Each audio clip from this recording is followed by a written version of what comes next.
Hello साथीहरू, आज म बिहान बिहान उठेर पूजा पाठ गर्न रेडी भएँ। अनि त्यसपछि कलश सलश माझेर अनि त्यहाँ फुल पानी सबै थोक राखेर अनि मैले मन्दिरमा पूजा गर्न गएँ। अनि त्यस पूजा गरेर दियो बालेँ। अनि त्यसपछि दियो बालेर भित्र मात्रै बालेर अनि भने तुलसीको मुठानी बाल्न पर्यो, पानी राखेँ। अनि त्यसपछि दियो बालेँ। अनि त्यसपछि मैले चिया खाने बेला भयो अनि बुवाले त त्यहाँ खरानी पारिरहनु भएको थियो। अनि त्यसपछि त्यत्तिकैमा चिया पकाउने बेला भयो। अनि चिया पकाएँ। अनि चिया मात्रै खाएर भएन नि त, पानी चिया दुइटै खान पर्छ क्या। अनि त्यसपछि पानी खान्छु पहिला अनि बल्ल चिया खान्छु कि मैले चाहिँ। अनि त्यसपछि बुवा पनि चिया खान लाउनु भयो।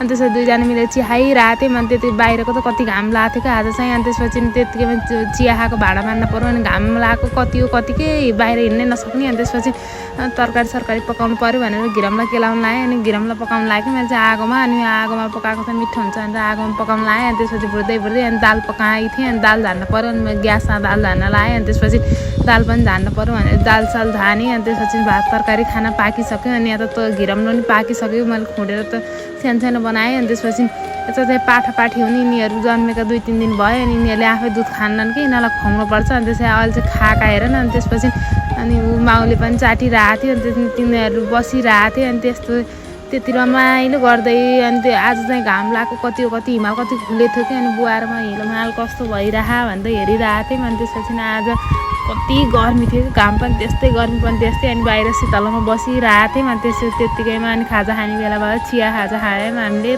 पाउरोटी र चिया। अनि दिदी आउनुभएको थियो कि। अनि त्यसपछि घाँस काट्ने बेला भयो। अनि रुखा गएर घाँस काट्यौँ। अनि त्यसपछि यत्तिकैमा मिनी भ्लग